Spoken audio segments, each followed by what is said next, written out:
Okay, hello all and good morning YouTube. So today is the day when I do my uh, 20,000 kilometers of ownership review of this motorcycle. I own a Enfield Thunderbird 350. It's a 2017 model and it's a BS3. I got it in the month of February. So the BS4 variant was just released in the month of April. I'll just find a cool and calm place to talk about this motorcycle.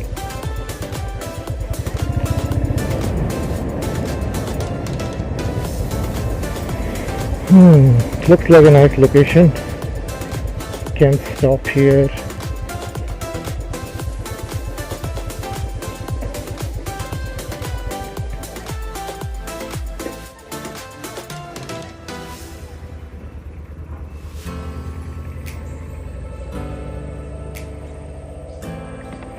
Okay, so let's talk about this motorcycle. So this is a 350cc motorcycle which gives a max power of around 19 PS and the peak torque of around 28 Newton meters at 5400 RPM.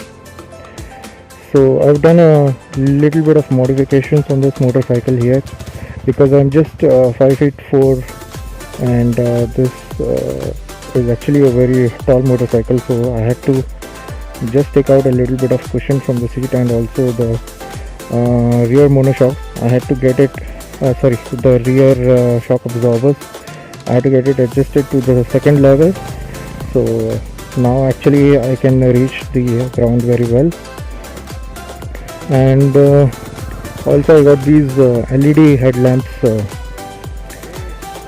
the LED lamps installed so that I get a better visibility at night during long rides, and also the grill to the headlight, because that is the reason, because I had once met with an accident and there was a minor scratch on the headlamp, and the headlamp is actually very expensive, so I did not want it to want such incidents to cause further damage to the headlamp. So I had just installed this headlamp grill. So apart from that, I changed the crash guard. Actually the old crash guard which was given by the company actually broke within few months, and it was of very bad quality. So I thought, and it was also of a butterfly shaped, which is actually very difficult to ride the bike when you are doing filtering in the traffic, which is also actually doing a little bit of damage on the front mud guard. So let's take just hear the sound of the exhaust now after 20,000 kilometers.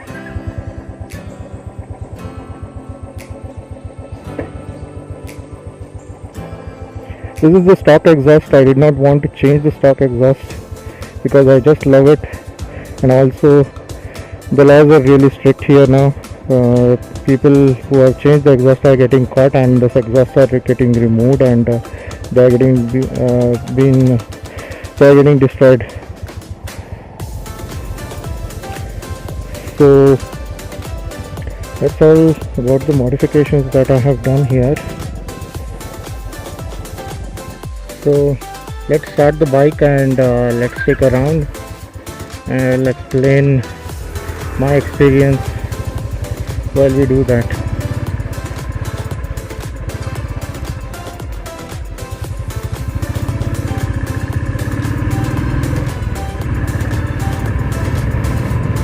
So starting with the disadvantages of this bike. So for those of you who already know, and for those of you who don't know, this bike is really heavy. It weighs around 192 kgs, and That's a hell lot of weight, especially when you ride it in traffic.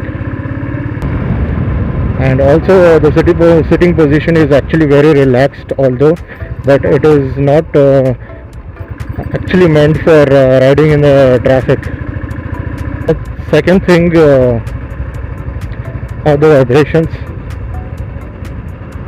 So when I talk about vibrations, they are mostly concentrated around the higher range of the RPM. So when I actually reach around 4000 RPM, then you feel that the vibrations are quite present there at that particular range of above 4000 RPM, and just below that you can feel the vibrations, but you can live with those.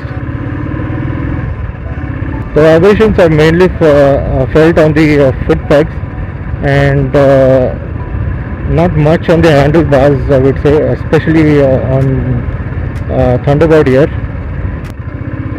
Well, initially when this bike was new, when I had completed 2000 kilometers on this bike, I was actually, according to the user manual, I could ride about 80 kilometers per hour, and I tried to push it a little further, reach up to 90 kilometers, and then there was like a hell lot of vibrations on the foot pegs, which is truly unbearable at that point of time. And then I contacted the service center guys, and they told it's quite normal in these bikes. You should let the engine set, say, up to 4000 kilometers, and then you can ride the bike hard, and there'll be little bit of less vibrations after that. So it's a bit true actually.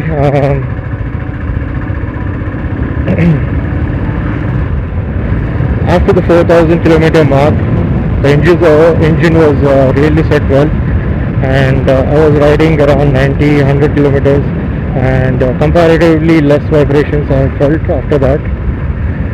But when the engine gets really stressed out, it gives a hell lot of vibrations out. So that is actually annoying for most of the people, even for me.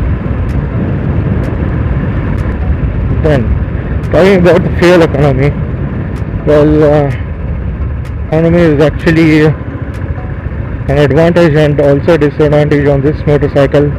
When you are riding say around 80 to 90 kilometers per hour and on top gear, that time you will be getting around 35 to 40 kilometers per liter. That's a very good mileage for a 350cc motorcycle. But actually when you are doing long rides, this is not practical that you maintain around 80 to 90 kilometers. You have to cross above 100, and you have to keep constant cruising around 100 kilometers per hour. So in those cases the mileage drops below 35, even sometimes 30 kilometers.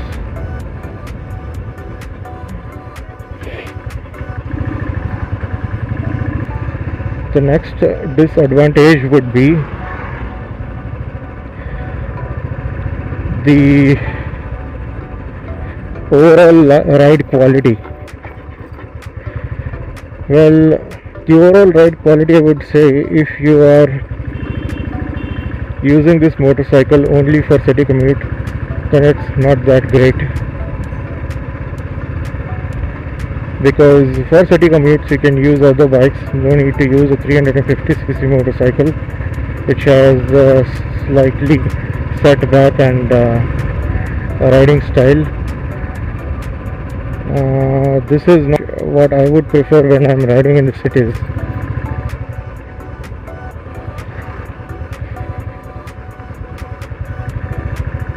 Now also, as I told, it is really hard to filter this motorcycle in traffic because of its weight.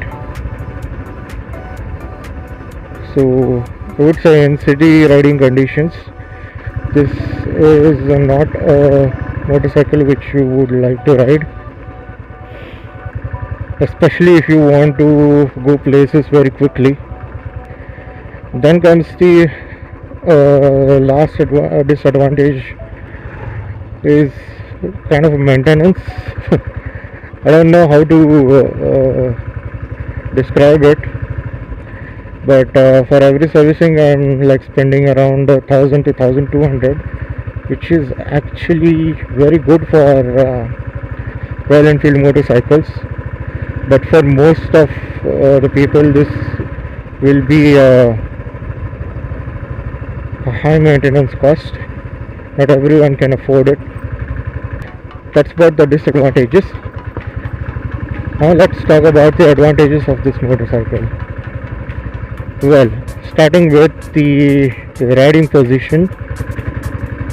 Well, especially if you are doing highway rides, most of the long rides, then this riding position is the best. This motorcycle has enough torque to pull heavy loads, so you can strap a lot of luggage on the backside, and you yourself, if you are very heavy, then it is an advantage that you have that much of torque and it can easily pull you.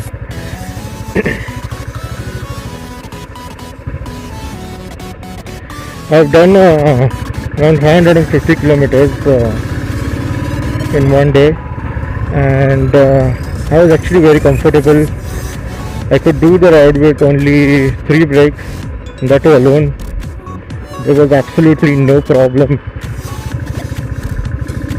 when it comes to sitting position on this motorcycle. So moving ahead,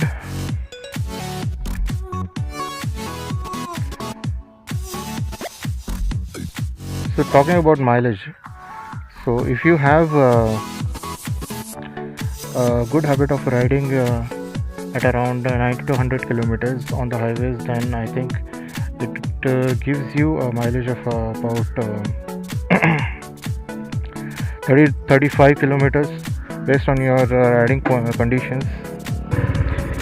And also it has a large fuel tank, which is around 19 to 20 liters, I guess. And with that mileage and this big tank, you are expecting around 400 kilometers to be covered with a full tank. Now coming to the stability of the motorcycle. Well, since it weighs 192 kilos, it is actually very stable. It keeps you planted on high speeds.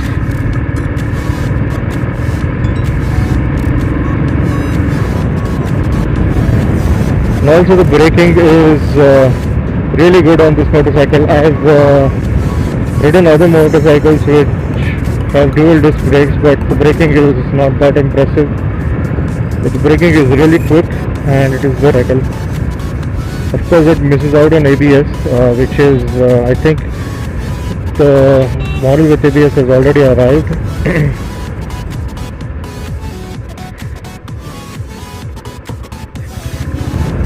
The next advantage would be the service support, the after sales service support. Well, the Royal Enfield Service Center, which I've been visiting, has been really helpful to me, and they provide good servicing, good advices whenever you need them.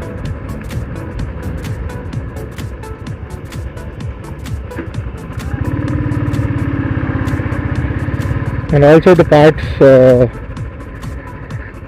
for Royal Enfield are available all over the country, wherever you are, no matter the Royal Enfield service center or the service part dealer is closed. So in case of breakdowns, you really need not worry.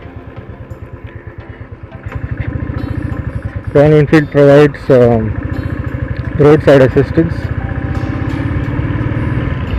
I'm not subscribed to it, but in fact I now felt the need of subscribing to it because my bike has never been in such a situation.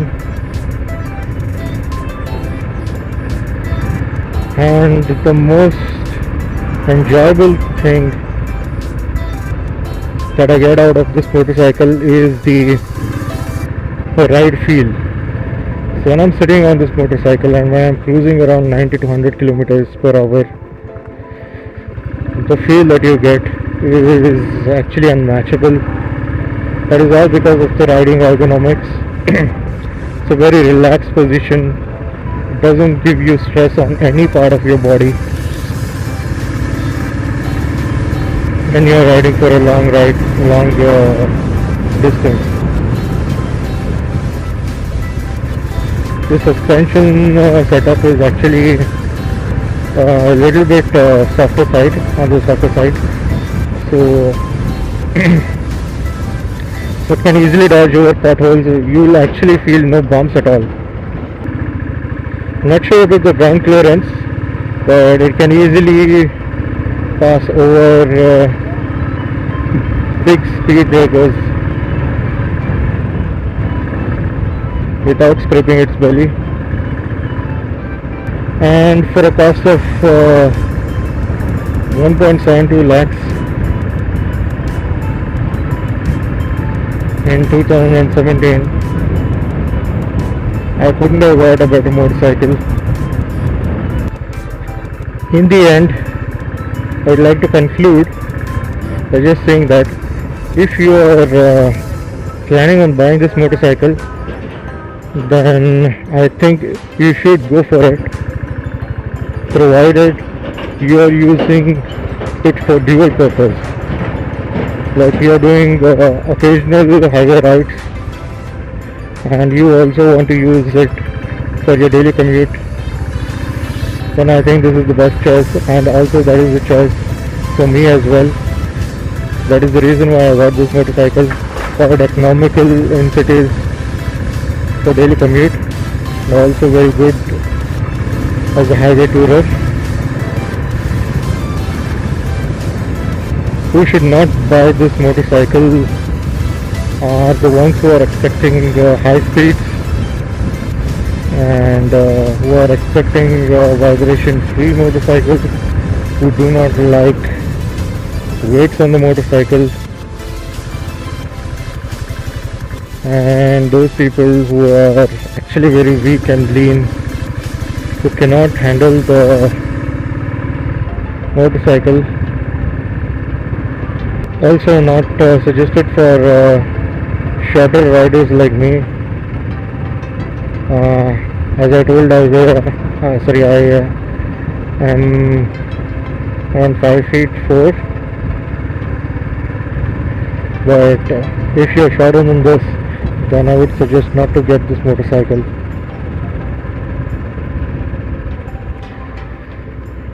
Overall, it's a very good motorcycle,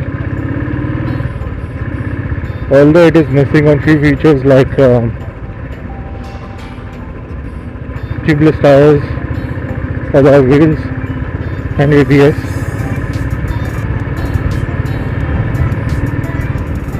Which are actually now available on this model, and in fact on the next model, that is the Thunderbird 350X, that is actually a very good package, and those who are actually looking forward to beginning highway rides, then they can go for those motorcycles. So that's about it, guys. I'll wind up this review, and actually I'm not aware exactly where I am. I should find a way back home. So thanks for watching, and if you like this video, please subscribe to my channel, hit the like button, share, comment, and keep watching. Thank you so much. Bye bye.